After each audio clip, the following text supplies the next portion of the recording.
Praise Lord प्रभु जीसु ख्रीष्टଙ୍କ मधुमय नामରେ ସମସ୍ତଙ୍କୁ ଖ୍ରୀଷ୍ଟୀୟ ନମସ୍କାର ଏବଂ ପ୍ରେଜ ଲର୍ଡ ଜ୍ଞାପନ କରୁଅଛୁ। ଆଜି ଦିନ ପରମେଶ୍ୱରଙ୍କ ଦାନ ଏହି କାର୍ଯ୍ୟକ୍ରମରେ ପ୍ରତ୍ୟେକଙ୍କୁ ପ୍ରଭୁ ଯୀଶୁ ଖ୍ରୀଷ୍ଟଙ୍କ ନାମରେ ସ୍ୱାଗତ ଜଣାଉଅଛୁ। ଆଜିର ପ୍ରତିଜ୍ଞାଜନକ ବାକ୍ୟ ପାଠ କରିଯିବା ଗୀତ ସଂହିତା 94 ଗୀତର 14 ପଦ। ଗୀତ ସଂହିତା 94 ଗୀତର 14 ପଦ। କାରଣ ସଦାପ୍ରଭୁ ଆପଣା ଲୋକମାନଙ୍କୁ ଦୂର କରିବେ ନାହିଁ, କିମ୍ବା ଆପଣା ଅଧିକାର ପରିତ୍ୟାଗ କରିବେ ନାହିଁ। ପ୍ରଭୁଙ୍କ ମହାନ ନାମକୁ ଧନ୍ୟବାଦ ହେଉ।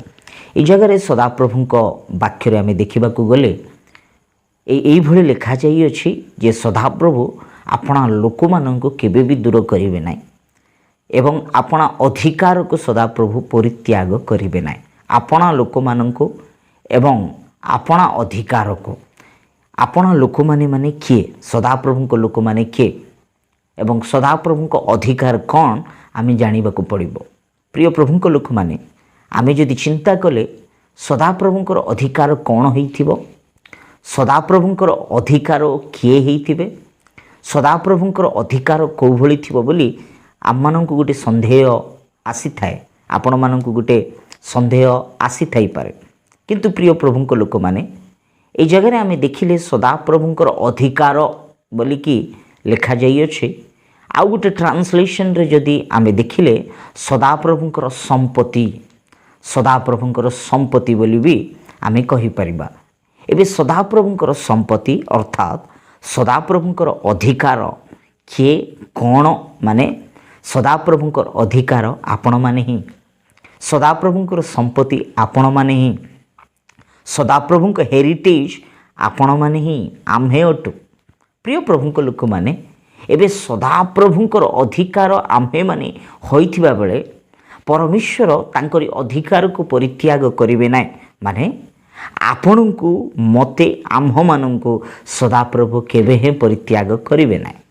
ପ୍ରିୟ ପ୍ରଭୁଙ୍କ ଲୋକମାନେ, ଏବଂ এই ଜାଗାରେ ଆମେ ପ୍ରଥମ କଥାରେ ହିଁ ଦେଖିବାକୁ ପାଉଅଛୁ ଯେ ସଦାପ୍ରଭୁ ଆପଣା ଲୋକମାନଙ୍କୁ, ଆଜ୍ଞା ଆପଣା ଲୋକମାନେ, ସଦାପ୍ରଭୁଙ୍କ ଲୋକମାନେ କିଏ?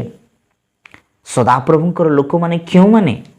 ଆପଣଙ୍କୁ ସେଇ ପ୍ରଶ୍ନ ମଧ୍ୟ ଆସିଥାଇପାରେ ଯେ ସଦାପ୍ରଭୁଙ୍କର ଲୋକମାନେ ମାନେ ଜଗତ ମଧ୍ୟରେ ଯେତେ ବି ମାନବ ଅଛନ୍ତି, ଯେତେ ବି ଲୋକମାନେ ଅଛନ୍ତି, ସମସ୍ତେ ତ ସଦାପ୍ରଭୁଙ୍କର। କାରଣ ସଦାପ୍ରଭୁ ସମସ୍ତଙ୍କୁ ସୃଷ୍ଟି କରିଛନ୍ତି। ହଁ, ସଦାପ୍ରଭୁ ସମସ୍ତଙ୍କୁ ସୃଷ୍ଟି କରିଛନ୍ତି ସତ, ସଦାପ୍ରଭୁ ସମସ୍ତଙ୍କୁ ଗଢ଼ିଅଛନ୍ତି ସତ, ସଦାପ୍ରଭୁ ସମସ୍ତଙ୍କ ସୃଷ୍ଟିକର୍ତ୍ତା ଅଟନ୍ତି ସତ। କିନ୍ତୁ ଆଜି ଏଇ ମନୁଷ୍ୟ, ସଦାପ୍ରଭୁଙ୍କ ଦ୍ୱାରା ନିର୍ମିତ ହୋଇଥିବା ମନୁଷ୍ୟ ସଦାପ୍ରଭୁଙ୍କ ଠାରୁ ଦୂରରେ ଚାଲି ଯାଇଅଛି, ସଦାପ୍ରଭୁଙ୍କ ଠାରୁ ଅଲଗା ହୋଇଯାଇଅଛି, ପରମେଶ୍ୱରଙ୍କ ଠାରୁ ଦୂରକୃତ ହୋଇଯାଇଅଛି। ବାଇବେଲରେ ଲେଖାଯାଇଅଛି ଯେ ଆମେମାନେ ସମସ୍ତେ ମେଷଗଣ ଅଟୁ, ଆଉ ସେଇ ମେଷ ଗୁଡ଼ାକ ଆପଣା ଆପଣା ରାସ୍ତାରେ ଫେରି ଯାଇଅଛି, ଆପଣା ଆପଣା ରାସ୍ତାରେ ଫେରି ଯାଇଅଛି। এই ମେଷ ଗଣମାନେ ବା এই ମେଷ ବିପଦଜନକ, ବିପଦରେ ରହିଥିବା, କାହିଁକି ବିପଦରେ ରହିଯାଇଅଛି? ମାନେ এই ମେଷ ଗୁଡ଼ାକ ନିଜ ନିଜ ରାସ୍ତାରେ, ନିଜେ ରାସ୍ତାକୁ ବାଛିକି ମନ ଇଚ୍ଛା ଚାଲି ଯାଇଅଛି, ମନ ଇଚ୍ଛା ପଳେଇ ଯାଇଅଛି, ପଳାୟନ କରିଅଛି ବୋଲି ପବିତ୍ର ବାଇବେଲରେ ଲେଖାଯାଇଅଛି। ମାନେ ତାର ଅର୍ଥ କ'ଣ? ମାନେ ହଁ, ସମସ୍ତେ ମନୁଷ୍ୟ ସଦାପ୍ରଭୁଙ୍କ ଦ୍ୱାରା ସୃଷ୍ଟି କରାଯାଇଅଛନ୍ତି, କିନ୍ତୁ ଆଜି ମନୁଷ୍ୟର ପରିସ୍ଥିତି କେଉଁଭଳି ଅଛି? ମାନେ ଆଜି ମନୁଷ୍ୟ ନିଜ ନିଜ ମାର୍ଗରେ, ନିଜ ନିଜ ରାସ୍ତାରେ ଚାଲି ଯାଇଅଛି।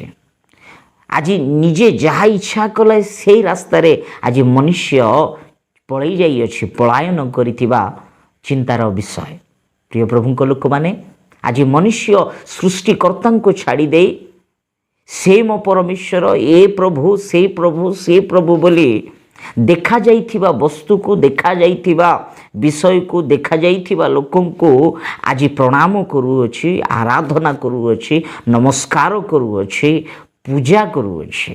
ଦୁଃଖର ବିଷୟ, ସୃଷ୍ଟିକର୍ତ୍ତା ଯିଏକି ସୃଷ୍ଟି କରିଅଛନ୍ତି, ଯିଏକି ମନୁଷ୍ୟକୁ ତିଆରି କରିଅଛନ୍ତି, ମନୁଷ୍ୟକୁ ଗଢ଼ିଅଛନ୍ତି, ସେଇ ସୃଷ୍ଟିକର୍ତ୍ତାଙ୍କ ପାଶରେ ଆଜି ମନୁଷ୍ୟ ସୃଷ୍ଟିକୁ ଆରାଧନା କରୁଅଛି।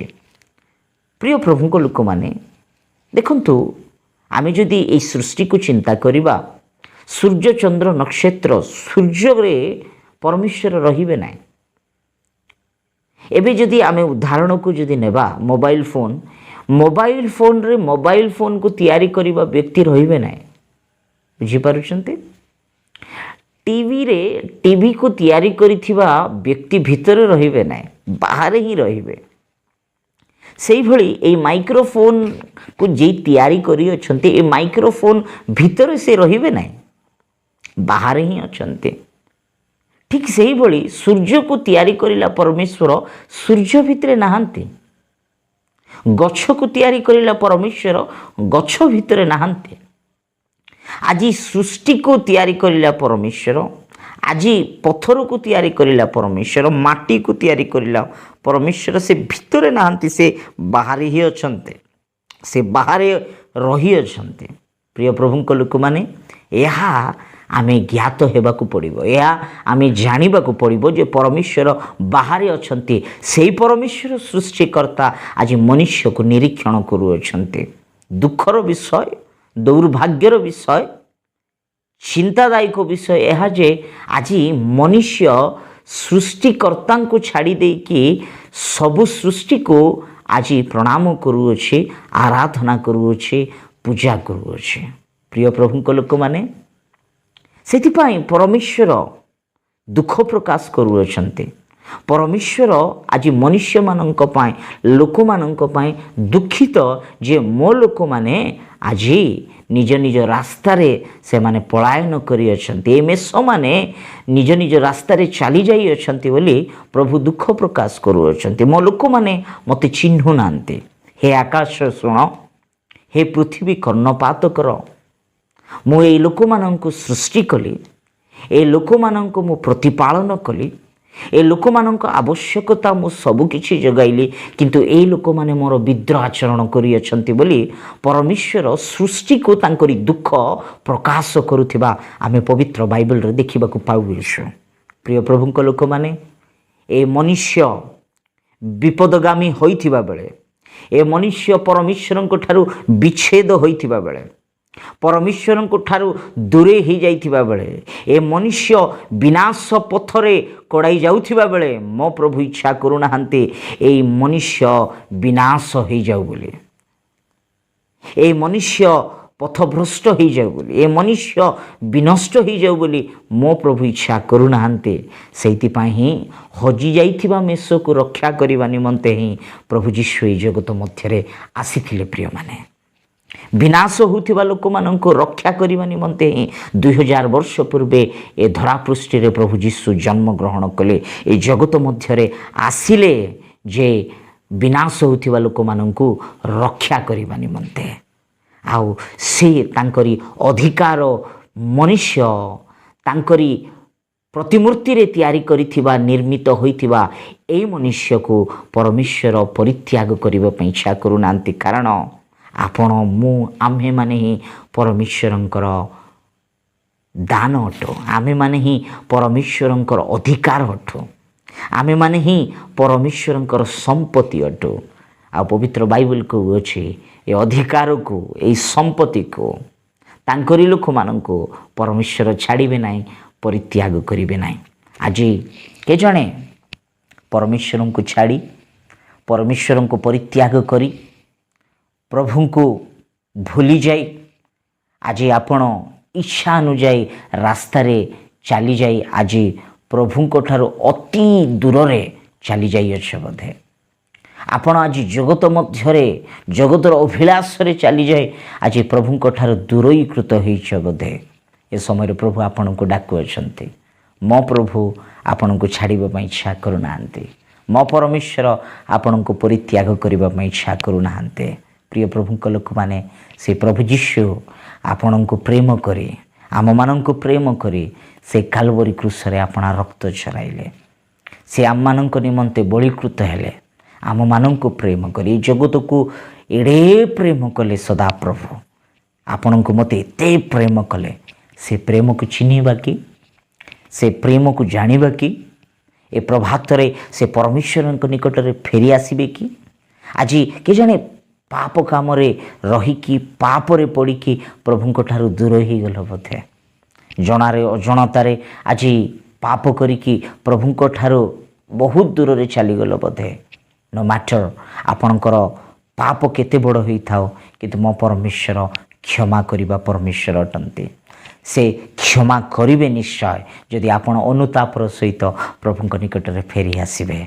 प्रिय प्रभुंक लोक माने ए प्रभात जदि प्रभुंक निकट में फेरी आसबे, मो प्रभु आपण को आशीर्वाद करिवे, आपण को जीवन में कार्य करिवे, आपण को महान करबा पाए मो प्रभु इच्छा करुवा बेले आसंत ए प्रभात रे आमे प्रभुंक निकट में समर्पित हेबा, प्रभुंक निकट में फेरी आसीबा, प्रभु को डाकिबा, से सृष्टिकर्ता को जानिबा, से सत्यमय परमेश्वर जो परमेश्वर की आम मानक अनंत जीवन प्रसाद करि परिबे, जो परमेश्वर की आम मानक अनंत विनाशर रक्षा करि परिबे, जो परमेश्वर आम मानक उद्धार करि परिबे, जो परमेश्वर आम मानक जीवन रे शांति दे परिबे, से सृष्टिकर्ता से उद्धारकारी प्रभु जीशु निकट में आपण हृदय देवा कि आसंत प्रभु निकट में समर्पित हो चक्षु बंद करवा प्रार्थना करिजिबा। सकल महिमा गौरव पाइबा एकमात्र परमेश्वर प्रभु ये प्रभात रे तुम जीवंत वाक्य दे तुम्हें आम मान सहित कथा होइथिबा लगी धन्यवाद प्रभु। आज तुमरी प्रेम ठारू, तुम उपस्थिति ठारू, तुमरी सन्निधि ठारू, तुम वाक्य ठारू, तुम ठारू दूरीकृत होई आज भयंकर समस्या मध्य पड़ी तुमरी संतान मानक पई प्रार्थना करुअछ।